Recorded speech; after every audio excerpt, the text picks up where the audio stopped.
Hi everyone, welcome to my channel ప్రకృతి పచ్చదనం. పూల మొక్కల ఉపయోగములు. శంకు పుష్పము సంస్కృతంలో గిరికర్ణిక అని పిలుస్తారు. ఈ మొక్క ఆసియా ఖండానికి చెందినవి.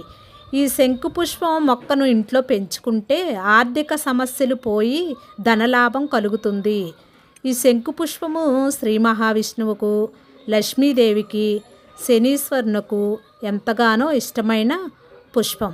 ఈ శంకు పుష్పము చెట్టుని ఎవరైతే ఇంట్లో పెంచుకుంటారో వారిపై లక్ష్మీదేవి, మహావిష్ణువు, శనీశ్వరుని యొక్క అనుగ్రహం ఉంటుందని చెప్పవచ్చు.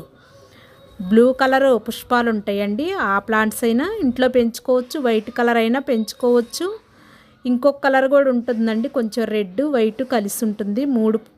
మూడు కలర్స్ అయితే నేను చూశాను. శంకు పుష్పం చెట్టు ఇంట్లో పెంచుకోవచ్చు. ఆయుర్వేదికంగా కూడా ఉపయోగపడుతుంది. అది ఎలాగో చెప్తాను. శంకు పుష్పాలను తీసుకొని సముద్రంలోకి కానీ నదుల్లో కానీ వెళ్ళి పూజ అనేది చేసుకోవచ్చండి. గంగలో కలపవచ్చు. 5 లేక 7 లేక 11 తీసుకొని వెళ్ళి సముద్రంలో కానీ నదుల్లో కానీ కలిపినట్లయితే 3,000,000 దేవతలు మనల్ని దీవిస్తారనే నమ్మకం అండి. తీసుకొని వెళ్ళి గంగలో అనేది కలిపి అమ్మవారి అనుగ్రహం మనపై ఉంటుందని నమ్మకం అన్నమాట. ఇలా చేయవచ్చు.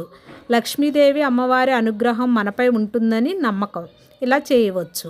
తెల్ల శంకు పుష్పము ఆయుర్వేదంలో అద్భుతమైన ఔషధ గుణాలున్న మూలిక.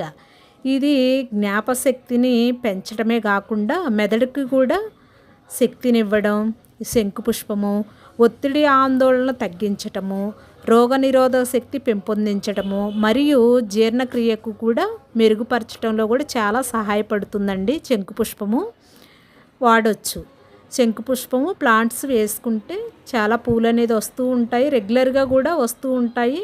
ప్లాంట్స్ అనేది ఇంట్లో పెంచుకోవచ్చు. శివాలయానికి వెళ్ళేటప్పుడు తీసుకొని వెళ్ళి శివునికి కూడా అభిషేకం చేయించుకోవచ్చు. ఈ పుష్పము నీటిలో మరగబెట్టుకొని టీలా చేసుకొని తాగొచ్చండి. గ్యాస్ట్రిక్ సమస్యలు తగ్గుతాయి. కడుపులో మంట తగ్గుతుంది. రోగనిరోధక శక్తి కూడా పెరుగుతుంది. చర్మంపై ముడతలు తగ్గించి వృద్ధాప్యం రాకుండా చేస్తుందన్నమాట. అంటే ముసలి వాళ్ళు అవ్వకోకుండా తొందరగా తగ్గిస్తుంది. సో ఇలా కూడా చేయొచ్చండి. ఇవి ఏంటంటే ఇప్పుడు శంకు పుష్పాలు మరగబెట్టుకొని టీ రూపంలో తీసుకోమని చెప్తున్నాను.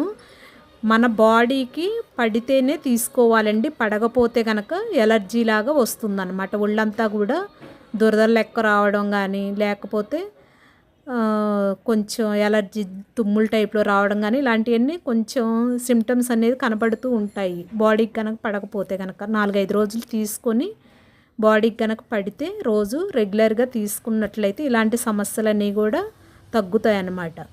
ఒకవేళ పడకపోతే కనుక ఆపేయచ్చు. ఇది ఆయుర్వేదిక ప్లాంట్ అండి. శంకు పుష్పం చాలా బాగా పనిచేస్తుంది. నేను వాడుతున్నానండి. వాడచ్చు. వైట్ పుష్పాలు లేక బ్లూ పుష్పాలు అయినా టీ రూపంలో చేసుకొని తీసుకోవచ్చు. శంకు ప్లాంట్ చాలా ఆయుర్వేదిక ప్లాంట్ అండి. చాలా మంచి ప్లాంట్. ఈ పుష్పాలు శంకు రూపంలో ఉంటాయండి. వైట్ పుష్పాలు చూస్తుంటే శంకుని చూసినట్టే ఉంటుంది. లైక్ చేసి, షేర్ చేసి, సబ్స్క్రైబ్ చేసి, గంట సింబల్ మీద క్లిక్ చేసి షేర్ చేయొచ్చు ఫ్రెండ్స్.